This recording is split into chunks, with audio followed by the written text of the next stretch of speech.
basically. Well, the concept is that the reason why conservatives are losing the fight for their nations is basically because they tend to stay out of the culture. They tend to stay out of the media. They tend to stay out of movies and sort of the institutions, those that make the rules of how to teach their kids. Well, the Daily Wire is trying to make inroads into the culture wars. How? They're creating movies, and they made one very recently called Run, Hide, Fight. Now, the Daily Wire started, basically swooped in and said, Gina, do you want to produce a movie? We don't want to see you cancelled by Hollywood or woke Hollywood, who Ricardo has often pointed out as being funded by a lot of Chinese money. Now, this is excellent news. This is really, really good news. I would encourage everyone that has a Disney Plus account, including myself, cancel your Disney Plus account and go subscribe to the Daily Wire. I think it's about like $70 or $60 a year. And why? Because that's what funds these movies. That's what allows them to fight back. If you don't subscribe to them, just similarly with this show, if you don't subscribe to this show and sort of support financially, the shows disappear. That's just what happens. And the intestinal fortitude of the Daily Wire cannot be understated in this. This is a very bold venture. These aren't things that are cheap to develop. They cost tens of millions of dollars. And the fact that this is happening is incredibly exciting because I think it can be really successful to make quality movies again. The other thing is, if you subscribe to the Daily Wire, you will also go and see that they are doing a conversation called a Sunday Special this Sunday, where Ben Shapiro is sitting down with Gina Carano, and they're actually going to be discussing this topic, which is really exciting because, I mean, what it shows is it shows that you can discuss a topic together and you can actually show that you're fighting back. And Gina's been doing that legendarily. And the thing with Gina is she's a real feminist. I mean, feminists, they tell us we want strong women. We want women that can, really throw a punch. And we want women that, are empowered and independent. And then you get Gina Carano come along. She's an MMA fighter. She is very, relatively masculine in these movies. And they're like, oh, no, we can't have any of that. That's not acceptable. It's enraging. It's disgusting. And I'm really encouraged to see that Gina and a lot of people are getting behind Gina. In fact, Cancel Disney was trending #1 on the day I think it happened. It's great to see the Daily Wire throwing a punch. And the people, this seems like it's what the people want. A lot of people, even in the Star Wars community, have been very shocked by the cancelling of Gina. Let's move to the next topic.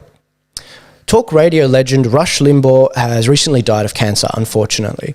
Now, the importance of Rush Limbaugh cannot be understated. He basically pioneered, he broke ground on the podcasting services, on radio talk show hosting. Now, Rush was really imperative in that, and I wouldn't be here doing what I'm doing if it wasn't for Rush. I mean, he really broke ground in this area. And his contribution cannot be understated. In fact, I think he raised over $27 million over the course of his radio show for the same cancer that he's actually fighting now, which is really great to sort of fund the research for that. Unfortunately, we sort of saw the true colours of people here. We saw Hollywood celebrating Rush Limbaugh's death, which is disgusting. I mean, they ended up saying stuff like cancer killed the cancer. This is a man that made a significant contribution to the country. When Ruth Bader Ginsburg died in, I think, October last year, we even saw Trump's reaction to it. He got it live on camera, and he hadn't heard it, and they broke the news to him, and he said, look, she was a brilliant lady, she lived a great life. He didn't say, good riddance to her. He didn't say that.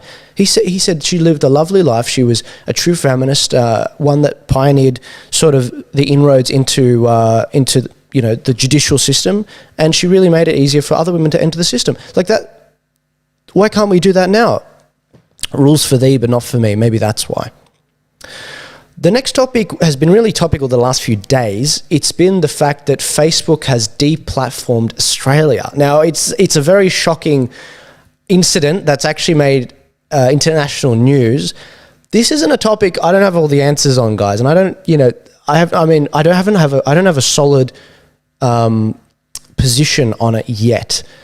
This article was written by Cauldron Pool, Evelyn Ray, which has been really good in educating the world on what's really been going on. Evelyn Ray's really a phenomenal journalist, guys. I definitely, and writer, I definitely get behind her and follow her on her social media. She wrote this article about Facebook basically getting rid of all social media, and this includes things such as emergency services for government content, all Australian news content, local news, international. It can't be shared internationally either. Why is this happening? Well, as you may have heard, it's due to the News Media and Digital Platforms Mandatory Bargaining Code Bill of 2020, which would force Facebook to pay news organisations for content that publishers voluntarily place on their platform. What does this mean, basically? Well, this legislation has been put forward because a lot of news organisations, they don't feel like they're being paid their fair share of the news they put on Facebook. Recently, the Murdoch Media and a number of other media organisations, I think Channel 7 as well, they reached a deal with Google, who had a similar problem, and they're sort of in negotiations, and they came to a solution on that. But with Facebook, they're really digging their heels on this, guys, and they're really flexing their muscles right now by banning on all of this and showing they can do it. In fact, even our friend Monica Smith over at Reignite Democracy, that page was also banned, which is great because it sort of means that she's a journalist, so they recognise that, and so I don't know why police would arrest her, but it's sad because she's also getting caught up in this net. What does this code do? Well, basically, the argument from these media organisations is that when we share news to your channels, when we share news to Facebook at this platform, and we give you content to go on there to sort of channel people on, we should be getting paid for that, and we're not getting paid for it. So what are you doing? Basically, that's what they're saying. And this is an issue where I don't know whose side to take, because I don't know if people like Monica Smith are going to be paid for their work. The prices that are derived aren't even derived by sort of the market. They're sort of done by a government institution. I think the ACCC, I'm not sure. Maybe check me on that. But it's really concerning, and but it's also really funny. I mean, if you go to the comments from federal MP George Christensen, as seen in Evelyn Ray's article on Cauldron Pool, he basically said, "I don't like the censorship, but now that the news media has a taste of what it's like to be deplatformed, they might fight for online speech for conservatives a little bit more." And then he said, "I won't hold my breath, though." The double standard, besides, he basically also said that if Australia folds in response to Facebook's demands, the message will be pretty clear. A big tech company holds more influence than a sovereign government with the world's 18th largest GDP.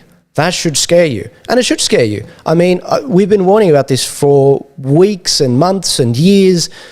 Just on this show, I've grown sick of discussing the topic of censorship because it's so predacious in the culture wars. It's disgusting. So how do you combat that? Well, that's a great question. I don't know whose side to take on this, guys. I really don't. I don't like the fact that the government will be deriving how much these news organisations, a lot of them being fake news, can be paid by another even bigger organisation. I don't like that. Not at all. But I also don't like the fact that Facebook has, as it said, more power than a sovereign government with the 18th biggest GDP globally. I don't know, guys. I don't know. This is going to be very interesting going forward. And what do I think is going to happen? I think Facebook obviously will come to the table again. I think that the government will win on this, unfortunately. But how do you chart a way forward? I'm not sure. I don't have all the answers. I think this will be an insane future that we're going into. All I can see is a big spiral down. Let's move on. What solutions can be put forward for it?